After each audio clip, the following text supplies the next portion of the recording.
საღამოშვიდობის 29 ოქტომბერს BMG TV-ზე საქმის კურსის ეთერში ვაჯამებთ ამბებს ბიზნესზე და ეკონომიკაზე. მე ანა ლაპიაშვილი ვარ და სამუშაო დღის ბოლოს მნიშვნელოვან საქმიან ამბებს გიყვებით BMG-ის გუნდის წევრებთან ერთად. მოდერნიზება და რეფორმირება. ინფრასტრუქტურის მინისტრი უწყებაში ცვლილებებს აანონსებს. რევაზ სოხაძის თქმით, იცვლება ინფრასტრუქტურული პროექტების განხორციელების ეტაპები. გამონაკლისის გარდა აღარ იქნება დიზაინ-ბილდის კონტრაქტის მოდელი. ინტერპელაციის წესით მოსმენისას ინფრასტრუქტურის მინისტრმა თეთრისის ახალ მოდელზეც ისაუბრა. სოხაძე ამბობს, რომ ახალი მოდელი სახელმწიფო ფინანსურ რისკებს ამცირებს. მინისტრის განცხადებით, უწყება წყალმომარაგების კომპანიის რეფორმას იწყებს. რევაზ სოხაძის ინფორმაციით 2027 წლიდან შესაძლოა წყლის ტარიფი გადაიხედოს.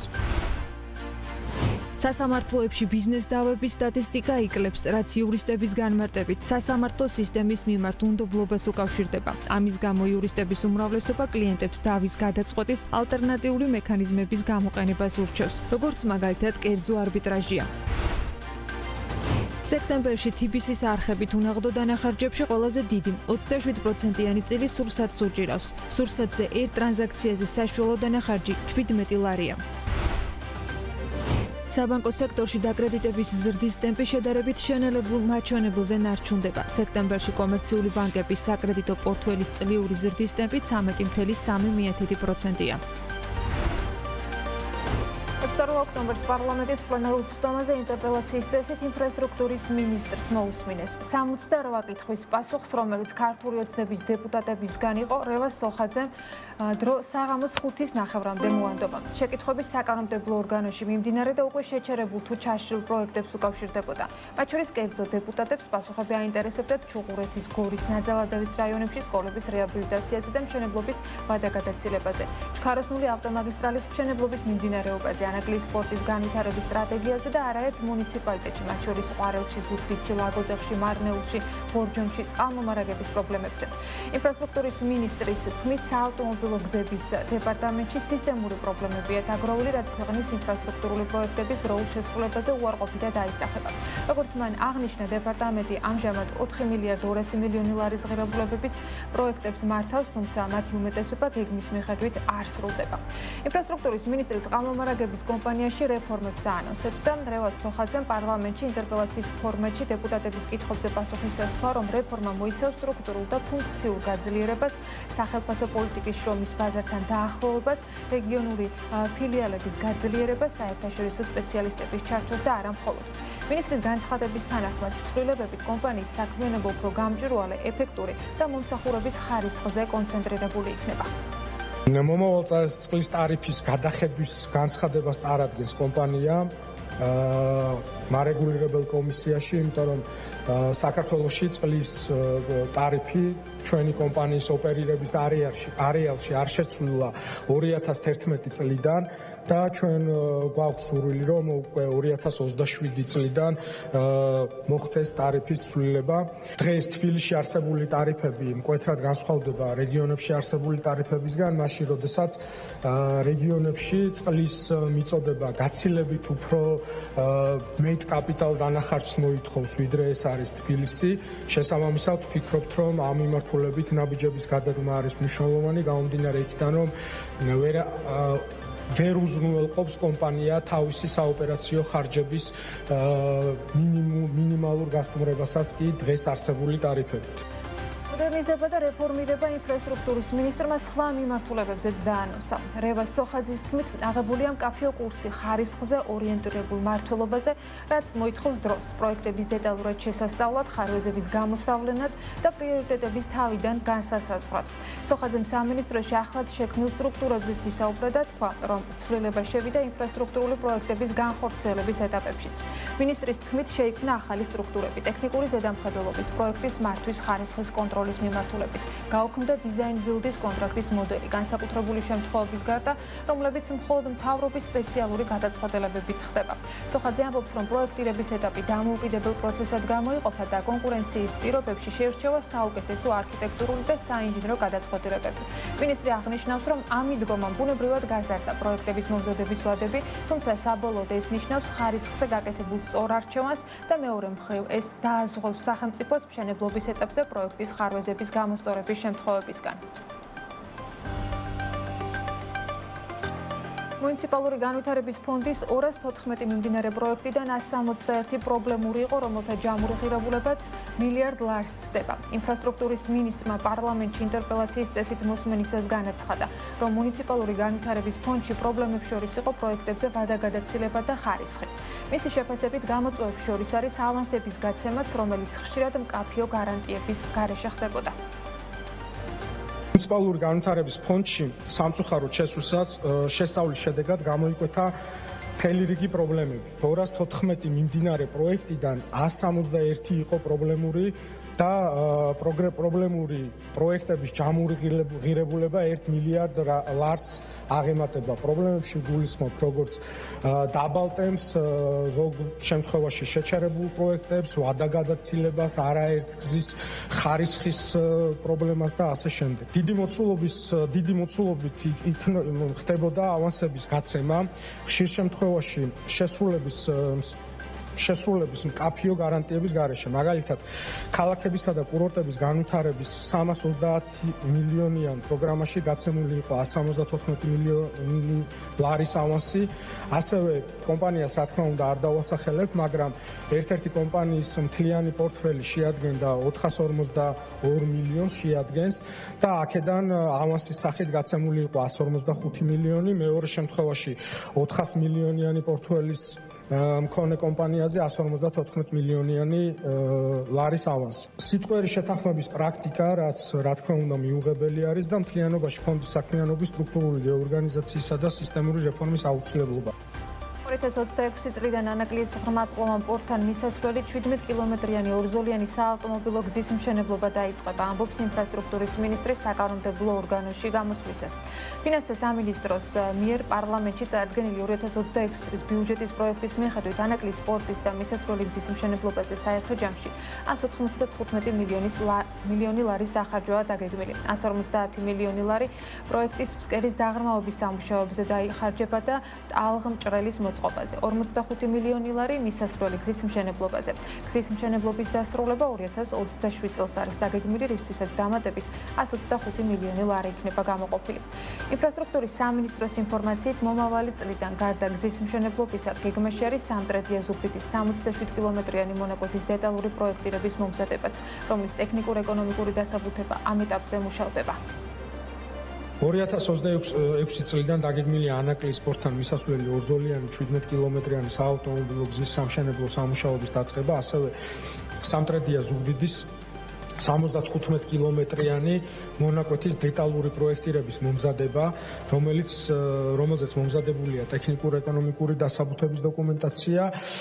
აღნიშნული მაგისტრალი სამტრედია ცაცხვის მონაკვეთი 4-ზოლიანი და ასევე 4-ზოლიანი ცაცხვის რუხის მონაკვეთი სამუშაოებს ჩვენ აუცილებლად დავიწყებთ. მათ შორის მანამდე დაიწყება ანაკლიის პორტთან მისასვლელი გზის სამუშაოები. ჩვენ აქტიურად თანამშრომლობთ რკინიგზის დეპარტამენტთან, რომ მათ მიერ განსახორციელებელი სამუშაოები და ჩვენს მიერ დაგეგმილი სამუშაოები იყოს თანხმდრაში და ასე ვთქვათ ერთობლივად აქტიურად ვიმუშაოთ, რომ იმ პერიოდისთვის, როდესაც დაგეგმილია პორტის ამუშავება, საგზაო ინფრასტრუქტურა და სატრანსპორტო ინფრასტრუქტურა იყოს ამისთვის მზად. ქვეშეთიკობის მთავარი გვირაბის სამშენებლო სამუშაოების სრულად დასრულება 2026 წლის პირველ ნახევარშია დაგეგმილი, ამბობს რევაზ სოხაძე და აღნიშნავს, რომ პროექტში თაღოვანი ხიდის მშენებლობის პროცესი პრობლემურია, რადგან არის ვადებთან დაკავშირებული გამოწვევები, რასაც სოხაძე რთულ კლიმატურ პირობებს უკავშირებს.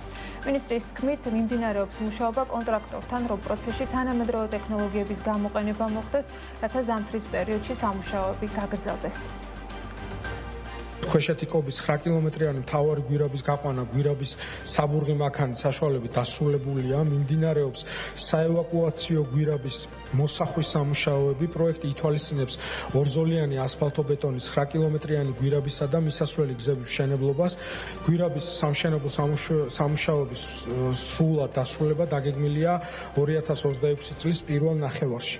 აქ გვაქვს ერთი რთული მონაკვეთი, უნიკალური ხიდი შენდება 166 მეტრის სიმაღლის თაღოვანი ხიდი, რომელიც მე მგონია, რომ აღმოსავლეთ ევროპაში მსგავსი რთული საინჟინრო კონსტრუქციის მშენებლობა არ არსებობს. ამ ხიდთან დაკავშირებით გვაქვს გარკვეულ ვადებთან დაკავშირებით პრობლემა, იმიტომ რომ იცით რომ ძალიან მკაცრი ზამთარი არის. ხიდის სამშენებლო სამუშაოები მოითხოვს საკმაოდ რთულ ტექნოლოგიურ ციკლს. შესაბამისად, ჩვენ მუშაობთ ახლა კონტრაქტორთან იმაზე, რომ გარკვეული თანამედროვე ტექნოლოგიები გამოყენება თუ იქნება შესაძლებელი, რომ მოვახდინოთ ზამთრის პერიოდში სამუშაოების გაგრძელების მიზნით. ამ ხიდის მონაკვეთის გარდა 2026 წლის პირველ ნახევარში გუდაურამდე მონაკვეთს ვფიქრობთ, რომ უკვე გავხსნით და ამ მონაკვეთით ჩვენ მოსახლეობა შეიძლება უკვე სარგებლობა. ინფრასტრუქტურის მინისტრის ინფორმაციითვე თბილისის შემოვლითი გზის 48 კილომეტრიან მონაკვეთზე სატენდერო პროცედურები 2025 წელს დაიწყება, ხოლო გზის ნაწილის მშენებლობის დაწყება 2026 წლის ბოლოსთვის არის დაგეგმილი. მიმდინარეობს პროექტირება, ამასთან დაგეგმილია გორამდე მაგისტრალის 6 ზოლიან მაგისტრალად მოდერნიზების ტექნიკური, ეკონომიკური კვლევისა და დეტალური პროექტის მომზადება და ასევე თბილისის სამხრეთ შემოსასვლელი გზის მშენებლობის ტექნიკურ-ეკონომიკური დასაბუთების მომზადება. გორამდე მაგისტრალს რაც შეეხება, საკმაოდ დიდი დრო დაჭირდება დაპროექტებას, მაგრამ ჩვენი პროგნოზით რამოდენიმე წლის შემდგომ შეიძლება გახდეს უკვე აუცილებლობა ამ მაგისტრალის გაფართოების, ამიტომ სამინისტრო და საგზაო დეპარტამენტი წინსწრებით ვახორციელებთ ყველა მოსამზადებელ სამუშაოებს, რომ ამ საჭიროების და აუცილებლობის დადგომის შემთხვევაში ჩვენ ამ მიმართულებით მზად ვიყოთ. ინფრასტრუქტურის მინისტრის განცხადებით, ბორჯომის შემოვლითი გზის პროექტთან დაკავშირებით საავტომობილო გზების დეპარტამენტი უახლოეს დღეებში ტექნიკურ-ეკონომიკურ კვლევას გამოაცხადებს. სოხაძე ამბობს, რომ ის იზიარებს პოზიციას, რომ სატრანზიტო მოძრაობამ გზა ყველა დასახლებულ პუნქტს უნდა აუაროს და ამ მიმართულებით ნაბიჯების გადადგმა აუცილებელია. მინისტრმა ბორჯომი ახალციხის გზის რეაბილიტაციაზე ისაუბრა და თქვა, რომ ამ გზის სრული რეაბილიტაცია მოძრაობაში აფერხებს, რის გამოც გზების დეპარტამენტი სამუშაოებს ცალკეულ მონაკვეთებზე აკეთებს. ჩვენი პოლიტიკა საგზაო დეპარტამენტის და სამინისტროს უნდა იყოს, რომ ყველა დასახლებულ პუნქტს აუაროს გზა სატრანზიტო მოძრაობა. ბორჯომში ძალიან კრიტიკულია ამ მიმართულებით მდგომარეობა და ჩვენ ვაპირებთ საგზაო დეპარტამენტი უახლოეს დღეებში გამოაცხადებს ტექნიკურ-ეკონომიკური მაჩვენებლების კვლევას, შესაბამის კვლევას შევუკვეთავთ, რომელიც დაგვანახებს და გამოავლენს იმ შესაძლებლობას, რა გვაქვს ამ მიმართულებით, ისე რომ საკმაოდ ფაქიზი მიდგომა ჭირდება ამ მიმართულებას გამომდინარე ბუნებრივი რესურსებიდან, მდებარეობიდან და ასე შემდეგ და ვფიქრობთ, რომ რაღაცა გადაწყვეტას ვნახავთ. სასამართლოს რეპუტაციის და განხილვების დროში გაჭიანურების მიზეზით ბიზნეს-დაობის დიდმა ნაწილმა სასამართლოდან არბიტრაჟში გადაინაცვლა. იურისტები უმეტეს შემთხვევაში კლიენტებს ურჩევენ დავის გადაწყვეტის სხვა ალტერნატიული მექანიზმები გამოიყენონ, ვიდრე სასამართლოში წლობით დავა. რამდენად ხშირად მიმართავს ბიზნესი დავის ალტერნატიული გადაწყვეტის გზას და რამდენად უშლის ხელს ამ პროცესს არსებული სასამართლო პრაქტიკა. ელინი გოგბერაშვილმა მოისმინა დღეს ამ თემაზე შეფასებები. სასამართლოს გადატვირთულობის ზოგადად სისტემის მიმართ სანდოობის და უმეტესად წლობით გაჭიანურებული განხილვების გათვალისწინებით ბიზნეს-დაავების დიდმა ნაწილმა სასამართლოდან არბიტრაჟში გადაინაცვლა. იურისტების განმარტებით, დრო და სანდოობა ის მთავარი უპირატესობებია, რაც კერძო სექტორს უბიძგებს, არა სასამართლოში იდავოს, არამედ დავის გადაწყვეტის ამ ალტერნატიულ მექანიზმს მიმართოს. როგორც ირკვევა, კომერციული დავების შემთხვევაში ბიზნესი ძირითადად სწორედ კერძო არბიტრაჟის ინსტიტუტს იყენებს. იურისტების პრაქტიკაში ბოლო პერიოდში ასეთი დავები საკმაოდ მომრავლდა. თუ სასამართლოს დონეზე დავების შესაძლოა წლები გაგრძელდეს, არბიტრაჟმა მაქსიმუმ 3 თვეში შეიძლება გადაწყვიტოს. 2024 და 25 წელს ჰქონდა გაცილებით მეტი საარბიტრაჟო დავა, ვიდრე ნებისმიერ სხვა პერიოდში, ძველ პერიოდში, ანუ ეს ნიშნავს იმას, რომ არბიტრაჟში მიმართვიანობა ჩვენს შემთხვევაში ყოველ შემთხვევაში გაზრდილია. მაქსიმალურად ვცდილობთ, რომ კლიენტს ვურჩიოთ და დავარწმუნოთ იმაში, რომ ალტერნატიული დავის თუ საკითხის გადაწყვეტის მეთოდები გამოიყენოს, გამომდინარე იქიდან, რომ ბოლო უკვე რამდენიმე წელი არის სასამართლოში წასვლა ავტომატურად ნიშნავს იმას, რომ საქმე წაგებული გაქვს, ანუ რომ საბოლოოდ საქმე მოიგო, ეს იმხელა დროსთან არის დაკავშირებული, რომ იქ უკვე მოგებული არავინ აღარ რჩება. არბიტრაჟის უპირატესობა იმდენად ცალსახაა სასამართლოსთან შედარებით, რომ ფიქრობ მეტად რაციონალურია დავების გადაწყვეტისათვის ბიზნესმა შეარჩიოს და არა მხოლოდ ბიზნესმა არბიტრაჟი და რატო? პირველ რიგში ეს არის არბიტრაჟის მიმართ მაღალი სანდოობა და არბიტრის შერჩევაში თავად დავის მხარეების მონაწილეობა. საქმეების სიმრავლიდან გამომდინარე არბიტრაჟი სასამართლოების განტვერთვის კარგი მექანიზმია, თუმცა სააპელაციო სასამართლოებში არბიტრაჟთან დაკავშირებული საქმეების განხილვის გაჭიანურება ერთ-ერთ მნიშვნელოვან გამოწვევას წარმოადგენს. არბიტრაჟო ინსტიტუტის ქვეშ შექმნილი ტრიბუნალის მიერ მიღებული გადაწყვეტილების აღსრულება სასამართლოს ცნობას საჭიროებს, რისთვისაც კანონით 30 დღიანი ვადაა განსაზღვრული, რასაც სასამართლო ამ შემთხვევაშიც არიცავს. ერთადერთი უარყოფითი მომენტი ასე შემიძლია ვთქვა არის ის, რომ მაინც სასამართლოში გიწევს წასვლა და კიდე მინიმუმ 3 თვე იწელება ეს პროცესი. ანუ არბიტრაჟს თუ დაამთავრებ 2-3 თვეში, პლუს ამას ზემოდან 3 თვე ემატება მინიმუმ იმისთვის, რომ არბიტრაჟის გადაწყვეტილება სააპელაციო სასამართლომ უბრალოდ ბეჭედი დაარტყას და ცნოს ეს გადაწყვეტილება. თუმცა ამისდა მიუხედავად, მაინც საბოლოო ჯამში ხარ დავთვალოთ 6 თვიანი პროცესი, რა თქმა უნდა, უკეთესია ვიდრე, 6 წლიანი პროცესი მაგალითად. და მე მაქვს პროცესები, რომელიც 11 და 12 წელი გრძელდება. დროის ნაწილში აქ ერთგვარი ნაკლები გვაქვს, იმიტომ ცნობა აღსრულებას როგორც ესე დაახლოებით 1 წლამდე შეიდება ხოლმე, რაც პრობლემაა და ეს პრობლემაც ისევ სასამართლოების გადატვირთულობის ასპექტ შეგვიძლია განვიხილოთ, ამ სასამართლოების გადატვირთულია და არბიტრაჟის მიერ მიღებულ გადაწყვეტილებას ისინი ცნობენ და აღსრულებენ გაჭიანურებულ ვადებში. რაც ნამდვილად პრობლემა არის. არბიტრაჟთან ერთად საქართველოში ბოლო პერიოდში აქტუალური გახდა დავის მედიაციის გზით გადაწყვეტაც. იურისტების განმარტებით ამ მექანიზმს მხარეები ძირითადად შრომითი და საკორპორაციო დავების შემთხვევაში იყენებენ. საკმაოდ ბევრი დავა, როგორც არის მაგალითად შრომითი დავები, ბიზნეს დავები, საკორპორაციო დავები, აქტუალურია მათი გადაწყვეტა მედიაციის გზით და რატომ? ხომ? იმიტომ რომ ეს არის კონფიდენციალური პროცესი, ასე ვთქვათ, მხარეები ძალიან მოქნილი ფორმატით იღებენ ამ დავაში მონაწილეობას და ფაქტობრივად მისი შედეგით შესაძლოა იყოს სრულიად კონფიდენციალური და დაზღვეული იმისგან, რომ რომელიმე მესამე პირმა ეს გაიგოს, რაც ძალიან მნიშვნელოვანია ბიზნესისთვის. რამდენიმე დღის წინ იმ ბიზნეს დავების სტატისტიკა განიხილეს პარლამენტის დარგობრივი ეკონომიკის კომიტეტში, სადაც ბიზნეს ომბუდსმენის აპარატი მონაწილეობს. კონკრეტულად ფინანსურ დავებთან დაკავშირებით ომბუდსმენი ამბობს, რომ 2024 წლის მდგომარეობით მსგავსი ტიპის დავების რაოდენობა შემცირდა, რაზეც მმართველი პარტიის წევრებს საკუთარი ახსნა აქვთ. ბოლო 3 წელი საშუალოდ რო შევხედოთ დაახლოებით ერთ და იგივეა. ვერ ვიტყვი რომ იმატებს, პირიქით 2024 წელს მოიკონკიდეთ დავების რაოდენობა. დავების სტატისტიკა კლებადია, ეს იმას ნიშნავს, რომ ბიზნესსა და სახელმწიფო შორის ურთიერთობა არის დინამიური და არის საქმიანი და არის გამჭვირვალე. ჩვენი ხელისუფლების მხრიდან გაკეთებული რეფორმების შედეგი არის, რომ თავისუფალი არის ბიზნესიც და წნეხი არ არის სახელმწიფოს მხრიდან. თუ რაიმე დავა არსებობს, შესაძლებლობა აქვს ბიზნესს, რომ დამოუკიდებელ სასამართლოს მიმართოს და დამოუკიდებელი სასამართლოს ჩვენი მიღწევის შედეგი არის. როგორც ცნობილია, თბილისის საქალაქო სასამართლოს სამოქალაქო კოლეგიაში კომერციული დავების განხილველი სპეციალური მიმართულება ჯერ კიდევ 2017 წელს შეიქმნა.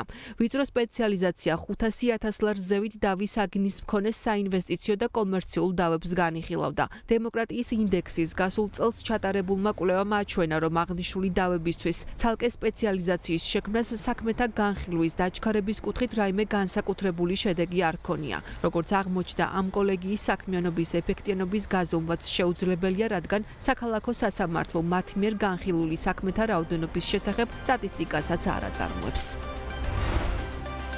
მუნიციპალური განვითარების ფონდის ყოფილი აღმასრულებელი დირექტორი დავით ტაბიძე, რომელიც სამსახურებრივი უფლებამოსილების ბოროტად გამოყენების ბრალდებით არის დაკავებული, შესაძლოა პატიმრობიდან გირაოს სანაცვლოდ გაათავისუფლონ. ადვოკატის ინფორმაციით, ბრალდების მხარემ სასამართლოს აკვეთი ღონისძიების სახით გირაოს გამოყენების თხოვნით მიმართა.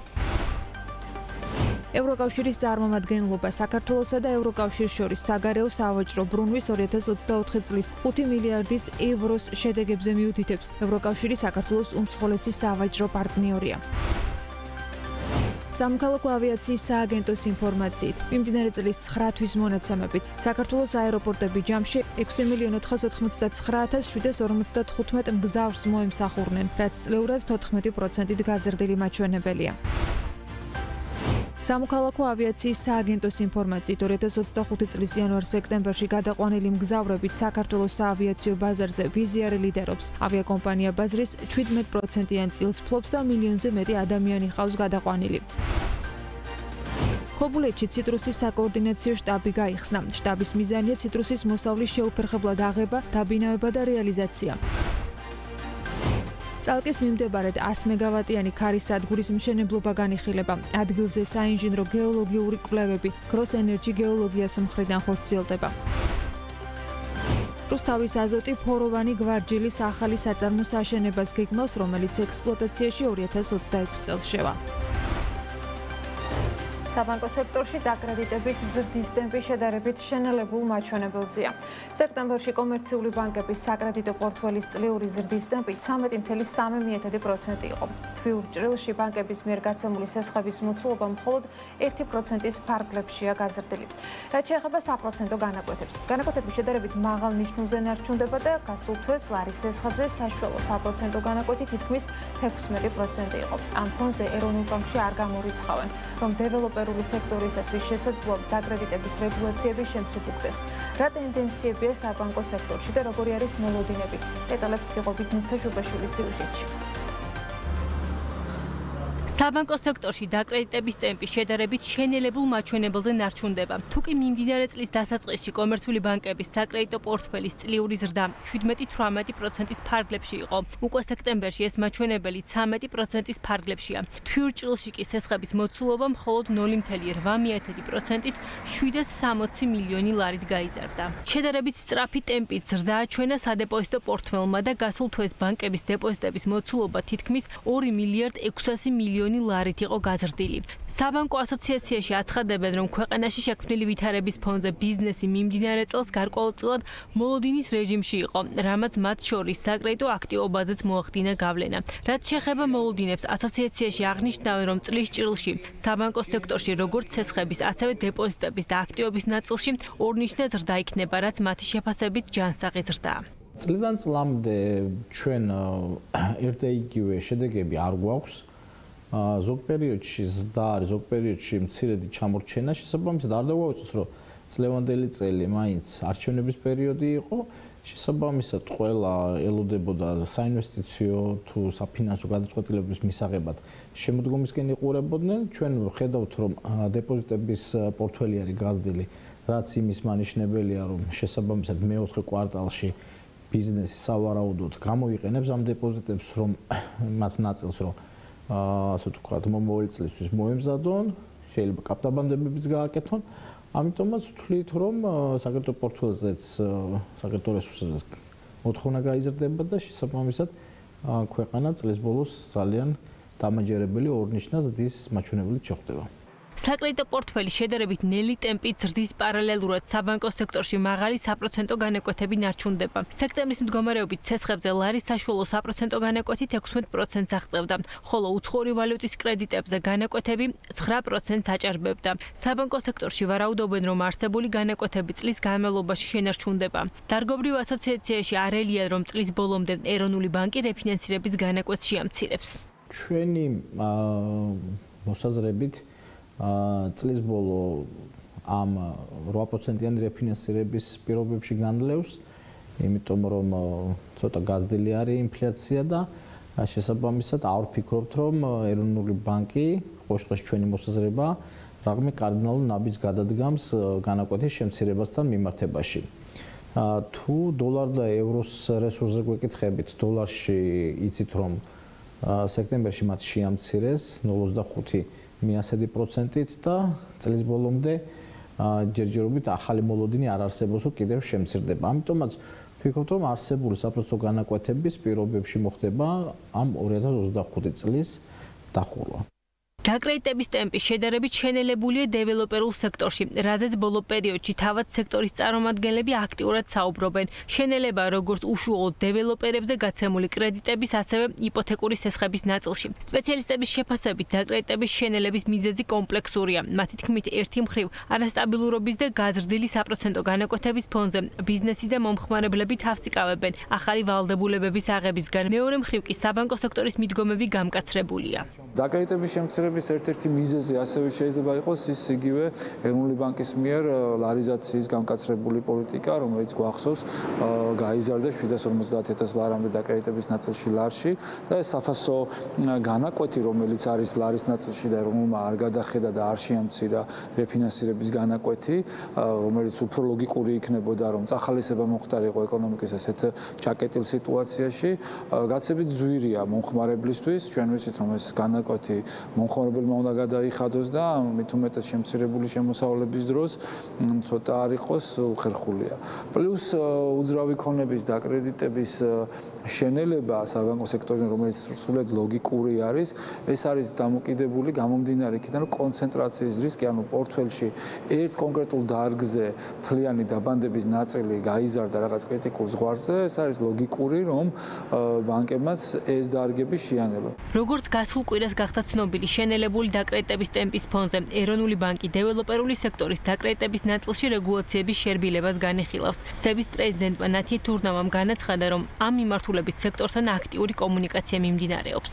საბანკო იპოთეკები ეს ნიშნავს უფრო მეტ ზედამხედველობას, რისკების უკეთეს მართვას, ამიტომ ჩვენ გავიზიარეთ დეველოპერების წუხილი ამ თვალსაზრისით, თუმცა რასაკვირველია ჩვენი პირველადი საზრუნავი ეს არის ფინანსური სტაბილურობა და ზოგადად ასე ვთქვათ ნებისმიერი და გაუთვლელი შერბილება ეს არ არის ჩვენი პრაქტიკა, მაგრამ ამ კონკრეტულ შემთხვევაში ეროვნულ ბანკმა უკვე გადადგა გარკვეული ნაბიჯები და ასევე კვლავაც ჩვენ ვაგრძელებთ დეველოპერებთან ერთად ჩვენი რეგულაციების გადახედვას. რაც შეეხება საბანკო სექტორის მომგებიანობის მაჩვენებლებს, წელს 9 თვეში საქართველოში მოქმედმა კომერციულმა ბანკებმა 2 მილიარდ 400 მილიონი ლარის მოგება მიიღეს, რაც 2024 წელთან შედარებით 107 მილიონი ლარით, ანუ 4,6% გაზრდილი მაჩვენებელია. სექტემბერში უნაღდო გადახდები გაზრდილია. TBC კაპიტალის ინფორმაციით, წინა თვეში TBC ბანკის არხების მიხედვით, მომხმარებელმა გასული წლის ამავე პერიოდთან შედარებით მეტი უნაღდო დანახარჯი გასწია და მეტი ტრანზაქცია შეასრულა. TBC-ის არხებით ჯამური უნაღდო დანახარჯები წლიურ ჭრილში 18%-ით და უნაღდო ტრანზაქციების რაოდენობა 11%-ით გაიზარდა. დანახარჯების 83% რეზიდენტებზე, 17% არარეზიდენტებზე მოდიოდა. რაც შეეხება კონკრეტულ სექტორებს, 2025 წლის სექტემბერში სასტუმროებში არარეზიდენტების საშუალო დანახარჯი დაახლოებით 3-ჯერ აღემატებოდა რეზიდენტის მაჩვენებელს. ერთ ტრანზაქციაზე საშუალო დანახარჯი 468 ლარი დაფიქსირდა. უცხოელების ხარჯები 37%-ით იყო გაზრდილი და საშუალო ტრანზაქცია 615 ლარს შეადგენდა. ამავე მონაცემებით სასტუმროებში დანახარჯების ზრდის ტემპი შენელებულია. 2024 წლის სექტემბერში უნაღდო დანახარჯები 54%-ით იყო გაზრდილი, წელს წლიური ზრდა 26%-იანია. რესტორნებში უნაღდო ანგარიშის სწორებები წლიურად 29%-ით ზრდას აჩვენებს, თუმცა ზრდის ტემპი აქაც შემცირებულია. გასულ წელს რესტორნებში დანახარჯები 61% იყო. უნდა აღინიშნოს, რომ რესტორნებში მხოლოდ არარეზიდენტების საშუალო დანახარჯი დაახლოებით 4-ჯერ აღემატებოდა რეზიდენტების საშუალო დანახარჯებს. რესტორნებში რეზიდენტების უნაღდო საშუალო ტრანზაქცია 28 ლარი იყო საშუალოდ.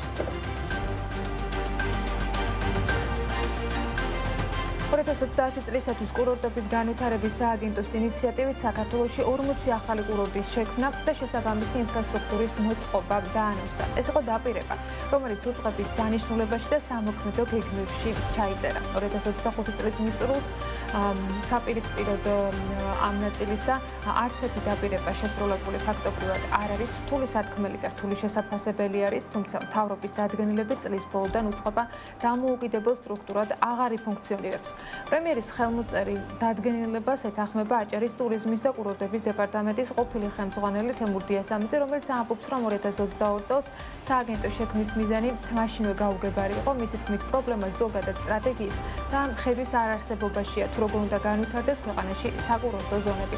დიასამიძის თქმით, კვლევები კეთდება, თუმცა რეალობაში მათი გამოყენება არ ხდება. სააგენტო არანაირი აუცილებლობა ის არ იყო.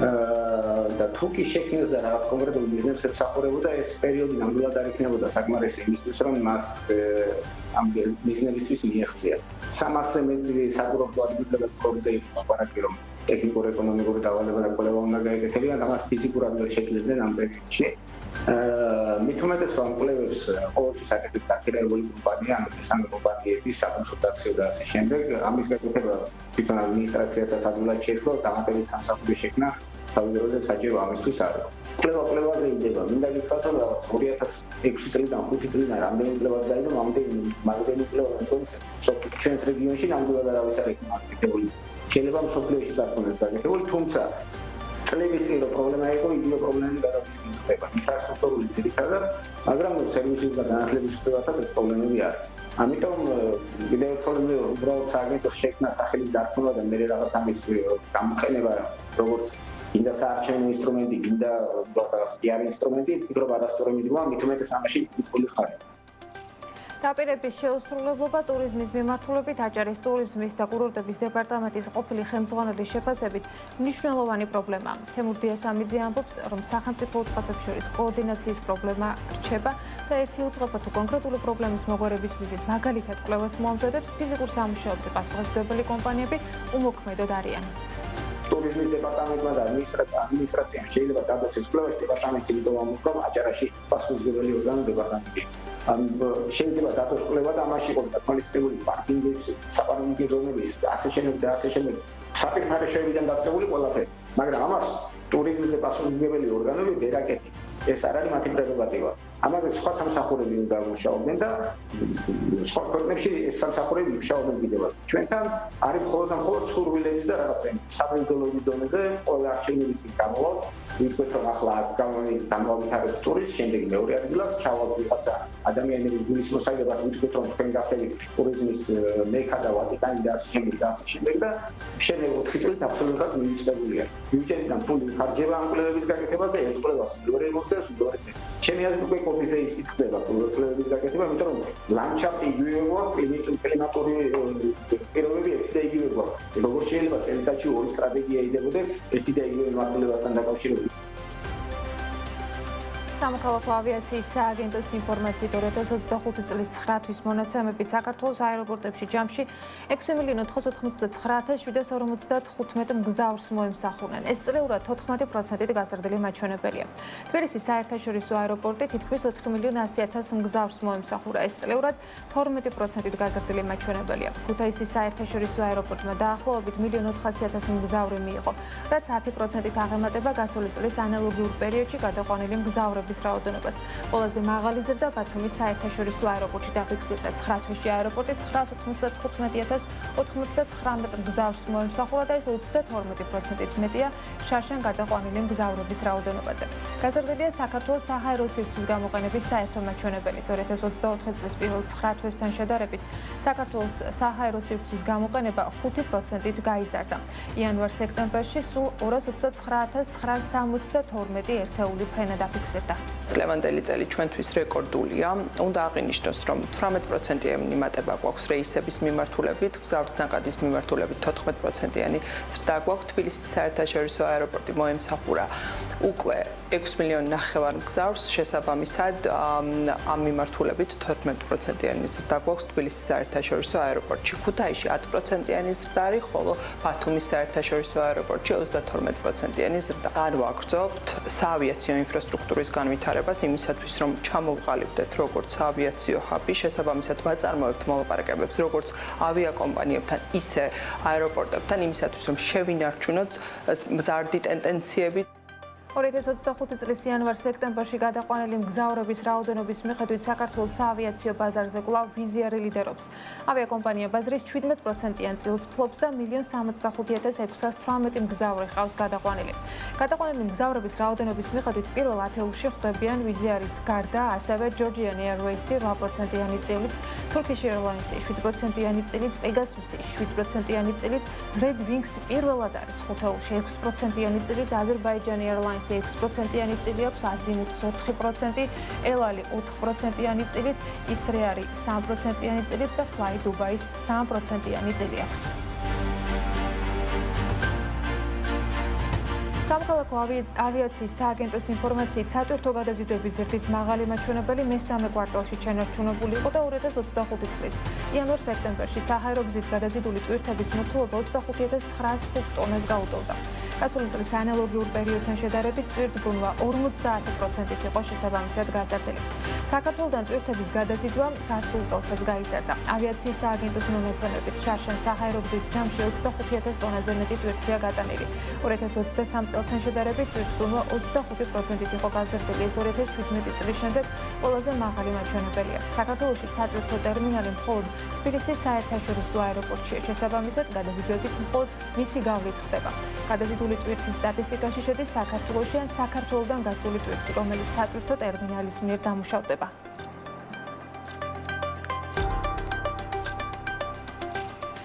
პლასტიკის ბოთლებში ჩამოსხმული სასმანის რეალიზაციის რეგულირების საკითხზე გარემოს დაცვის და სოფლის მეურნეობის ministris მოადგილეები სოლომონ პავლიაშვილი, ზულო ეზურბაია და კახა კაკაბაძე ბიზნეს სექტორის წარმომადგენლებს შეხვდნენ.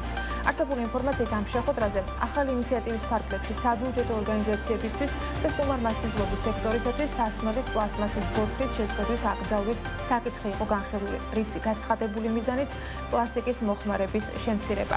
ოფიციალური რელიზის მიხედვით ეს განხილვა შეეხებოდა ახალ რეგულაციებზე გადასვლის ვადებს. ითქვა, რომ სექტორის საჭიროებებისა და არსებული გამოწვევების დეტალური განხილვის მიზნით შეხვედრები გაგრძელდება მომავალშიც. ინფორმაცია ამ შეხვედრასთან დაკავშირებით გარემოს დაცვის და სოფლის მეურნეობის სამინისტრომ გაავრცელა.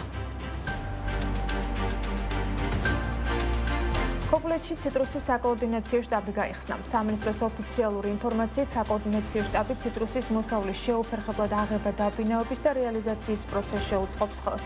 არის წინასწარი მოლოდინი, რომ წელს ციტრუსის მოსავალი კარგი იქნება. ციტრუსის მთელი საკოორდინაციო შტაბით მოგეხსენებათ, რომ წელს დიდ მოსავალს ველოდებით.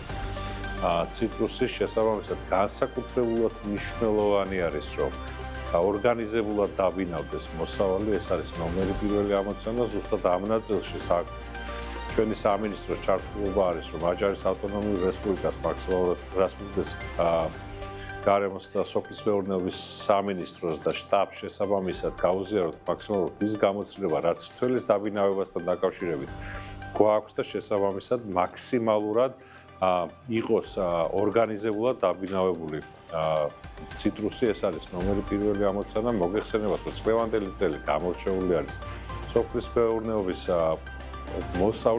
სოფლის მეურნეობის პროდუქტების მოსავლიანობით. ციტრუსი ჩვენი რეგიონისთვის უკვე 10 წლები არის სავიზიტო ბარათი აჭარისთვის, ასევე რეგიონალური ეკონომიკისთვის არის ერთ-ერთი მნიშვნელოვანი საყრდენი. ჩვენი ფერმერების თავდაუზოგავი შრომით, რა თქმა უნდა, სახელმწიფოს აქტიური ჩართულობით წელს ველოდებით მოლოდინი გვაქვს 60000 ტონაზე მეტი ციტრუსის მოსავლის, რაც გასულ წელთან შედარებით 30%-ით მეტია.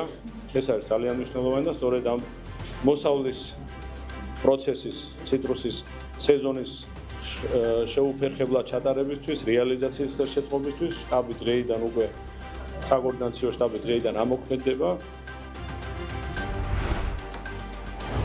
იარასტანა საქართველოდან პილოტების მოზიდვას გეგმავს და ამ მიზნით ღია კარის დღეებს თბილისსა და ქუთაისში ანონსებს. გაცნობითი ხასიათის შეხვედრები 8 და 9 ნოემბერს გაიმართება და მსურველებს საშუალება იქნება დაინტერესების შემთხვევაში დარეგისტრირდნენ.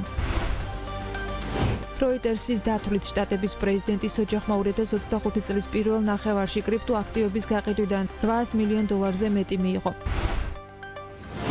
Bloomberg-ის ინფორმაციით ინდოეთისკენ მიმავალი რუსეთის ჭtillovani ფლოტის ტანკერი ამერიკული სანქციების გამო შეჩერდა. მწვანე კლიმატის ფონდმა აზიის განვითარების ბანკის მყინვარებიდან ფერმებამდე პროგრამის ფარგლებში $250 მილიონი გამოყოფა დაამტკიცა, რომელიც ცენტრალური აზიის, სამხრეთ კავკასიის და პაკისტანის მყინვარებზე დამოკიდებულ რეგიონებში მცხოვრები მოწყვლადი თემებისათვის წყლის და სოფლის მეურნეობის მდგრადი სისტემების შექმნას მოხმარდება. შეერთებული შტატების პრეზიდენტ დონალდ ტრამპის განცხადებით სამხრეთ კორეასა და შტატებს შორის სავაჭრო შეთანხმება შედგა, რასაც დოლართან მიმართებით სამხრეთ კორეული ვონის გამყარება მოჰყვა. შეთანხმება ვაჭრობაზე დამოკიდებული ეკონომიკისათვის გაურკვევლობის აღმოფხვის წინაპირობად მიიჩნევა. ინფორმაცია როიტერმა გაავრცელა და მითითებული არის ციტატა: ჩვენ ეს შევძელით გავაკეთეთ შეთანხმებას მივაღწიეთ თითქმის დასრულებულია, ამბობს დონალდ ტრამპი კორეის რესპუბლიკის პრეზიდენტის მიერ მოწყობილი ვახშმის დაწყებამდე ჟურნალისტებთან. მხარეებს შეთანხმების დეტალები არ გაუჟღერებიათ. შედეგად ვონი დოლართან მიმართებით 54%-ით გამყარდა. ამ შეთანხმების გარეშე სამხრეთ კორეულ კომპანიებს, რომლებიც ავტომობილებსა და ფოლადს აწარმოებენ შტატებში ექსპორტზე, 25%-იანი ტარიფი აქვს დაწესებული, ნაცვლად მანამდე შეთანხმებული 15%-ისა.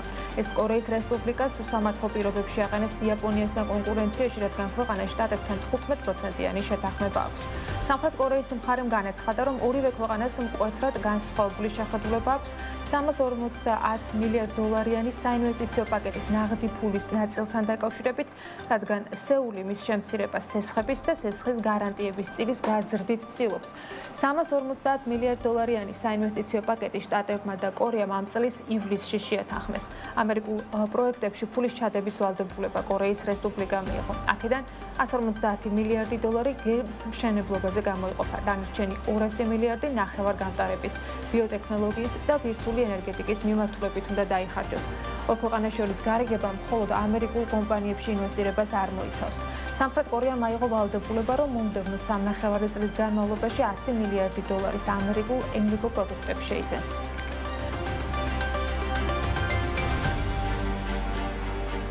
ამერიკის შეერთებული შტატების მთავრობასა და Westinghouse-ის შორის მნიშვნელოვანი შეთანხმება გაფორმდა. საუბარი არის 80 მილიარდ დოლარიან გარიგებაზე, რომლის ფარგლებშიც ენერგეტიკული სექტორის მსხვილი მოთამაშე ახალი ატომური რეაქტორების აშენების პასუხისმგებლობას იღებს. ამ შეთანხმების მიხედვით ამერიკის ხელისუფლება Westinghouse-ზე გამარტივებულ სამშენებლო ნებართვებს გასცემს და ფინანსურ ნაწილზე პასუხისმგებლობას თავად აიღებს. არსებული ინფორმაციით ენერგეტიკული კომპანია თანხის 20% 17,5 მილიარდ დოლარს ნაღდი ანგარიშსწორებით მიიღებს.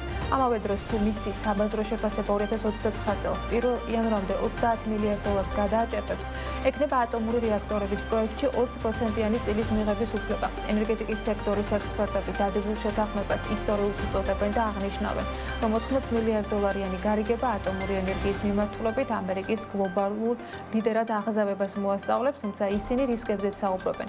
მათი განმარტებით მსგავსი ტიპის პროექტები ისტორიულად სერიოზულ გადახარჯვებთან არის დაკავშირებული. ამას თავის მხრივ ემატება მშენებლობის პროცესის გაჭიანურების საფრთხე, რაც ადრე არაერთხელ იყო რეალური პრობლემა. მაგალითისთვის, ბოლოს აგებული ატომური რეაქტორის მშენებლობის პროცესი დათქმულზე 2 წლით უფრო გვიან დასრულდა, ბიუჯეტი კი 2-ჯერ მეტი დასჭირდა.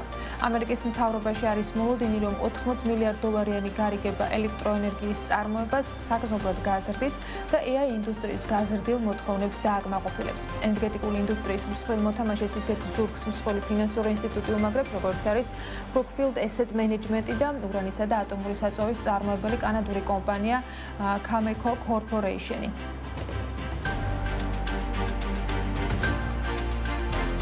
საფრანგეთი და ესპანეთი ბენზინსა და დიზელზე მომუშავე ავტომობილების აკრძალვას ლობირებენ. ეს მას შემდეგ, რაც ევროკომისიამ 2035 წლისთვის ბენზინის და დიზელის ძრავიანი ავტომობილების აკრძალვის შესახებ კანონის მოსალოდნელი გადახედვის შესახებ განაცხადა. საფრანგეთმა და ესპანეთმა ევროკავშირის ლიდერებს მოუწოდეს დარჩნენ სწორ გზაზე და განაცხადეს, რომ ნულოვანი გამონაბოლქვის მქონე ავტომობილები უალტერნატივოა. ეს ინფორმაცია ევრონიუსმა ქვეყნების ოფიციალურ წერილზე დაყრდნობით გაავრცელა. წერილში თავის მხრივ პარიზი და მადრიდი ამტკიცებენ, რომ შიდა წვის ძრავიანი ავტომობილების აკრძალვის გაუქმების შემთხვევაში ბლოკი ვერ შეძლებს 50 წლისთვის სრულად ნახშირბად ნეიტრალური გახდეს. ეს პირობა, რომელიც ევროკავშირის კლიმატის კანონით არის გაწერილი. ქვეყნები ასევე ამტკიცებენ, რომ მიუღებელია 2035 წლისათვის ეგრეთ წოდებული პლაგინ ჰიბრიდებისთვის უპირატესობის მინიჭება იმის მიუხედავად, რომ ამას ევროკავშირის წევრი ბევრი ქვეყანა, მათ შორის გერმანია, იტალია და სლოვაკეთი ითხოვენ. მათი თქმით, მხოლოდ ელექტრომობილებზე გადაწყობა მნიშვნელოვნად დააზიანებს ქვეყნის წამყვან ინდუსტრიებს. თავის მხრივ გერმანია, რომელიც ავტოინდუსტრიის გამორჩეული მოთამაშეა და BMW-სა და Mercedes-Benz-ის, ასევე Volkswagen-ის მარკის ავტომობილებს აწარმოებს, მხარს უჭერს დიზელსა და ბენზინზე მომუშავე ავტომობილების აკრძალვის გაუქმებას. იტალიის პრემიერ-მინისტრ ჯორჯია მელონის თქმით, კანონი არის სიგიჟე, იმავეს ფიქრობს მისი სლოვაკი კოლეგა რობერტ ფიცოც. ის ამბობს, რომ მწვანე უტოპია სლოვაკეთის ავტოინდუსტრიას უქმნის საფრთხეს. საერთო წერილში საფრანგეთი და ესპანეთი საუბრობენ თანხებზე, რომელიც უკვე მობილიზებულია დასახული მიზნის მისაღწევად და ამბობენ, რომ იქნება უსამართლო საერთაშორისო კონკურენცია და მზარდის ეწოლა, რადგან ჩინეთის მიერ იშვიათ ლითონებზე დაწესებული სავაჭრო შეზღუდვები ევროპელი მწარმოებლებისთვის მთავარ შემაფერხებელ ფაქტორად იქცა. თანამოაზრეები აღიარებენ, რომ ევროპის ინდუსტრია დიდი გამოწვევის წინაშეა და გამოდიან რეკომენდაციით. კანონი ისე გადაიხედოს, რომ ძირეული პრობლემები მოგვარდეს და უზრუნველყოფილი იყოს ევროპელი მწარმოებლებისათვის სტიმული, რათა მათ ინვესტიციები წარმოების ელექტროფიკაციაში ჩადონ. მწვანე კლიმატის ფონდმა აზიის განვითარების ბანკის მყინვარებიდან ფერმებამდე პროგრამის ფარგლებში 250 მილიონი დოლარის გამოყოფა დაამტკიცა, რომელიც ცენტრალური აზიის, სამხრეთ კავკასიის და პაკისტანის მყინვარებზე დამოკიდებულ რეგიონებში მცხოვრები მოწყვლადი თემებისათვის წყლის და სოფლის მეურნეობის მდგრადი სისტემების შექმნას მოხმარდება. GCF-ის დაფინანსება უმეტესად გრანტის ფორმით გამოიყოფა და პროგრამაში მონაწილე ქვეყნებზე მომდევნო 10 წლის განმავლობაში გაიცემა. ADB-ს 3 მილიარდ 250 მილიონი დოლარიან ინვესტიციასთან ერთად. თანხა უნდა მოხმარდეს წყალმომარაგებისა და სარწყავი სისტემების გაუმჯობესებას, წყალსაცავების განვითარებას და აუზების მართვას, რამაც ხელი უნდა შეუწყოს სოფლის მეურნეობის პროდუქტიულობის ზრდას, მაშინაც კი როცა მყინვარების აჩქარებული დნობა გახშირებულ ბალვებს ან წყალდიდობებს გამოიწვევს. ამ პროგრამით დაახლოებით 13 მილიონი ადამიანი, მათ შორის ფერმერები და მთიან რეგიონებში მცხოვრები მოწყვლადი მოსახლეობა ისარგებლებს.